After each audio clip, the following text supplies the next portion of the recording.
औषध घेऊन कंटाळलात का?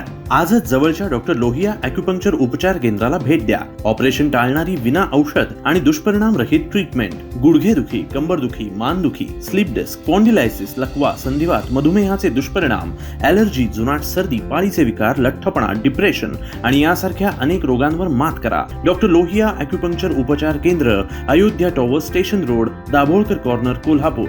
रत्नागिरीतील जयगड समुद्रात सहाय्यक मत्स्य व्यवसाय विभागाच्या गस्ती पथकानं एलईडी प्रकाशात मासेमारी करण्यासाठी समुद्रात जाण्याच्या तयारीत असलेली आणखीन एक नौका पकडली आहे. 4 दिवसांपूर्वी याच जयगड समुद्रात एकाच वेळी एलईडी मासेमारी करणाऱ्या 3 नौका याच गस्ती पथकानं पकडल्या होत्या. भराडी प्रसन्नाचं एलईडी मासेमारी करणाऱ्या नौकेचं नाव असून ती भगवती बंदर येथील कैलास उल्हास कुबल यांच्या मालकीची आहे. सहाय्यक मत्स्य व्यवसाय विभागाचे गस्ती पथक शारदा गस्ती नौकेनं समुद्रात गस्त घालत होतं.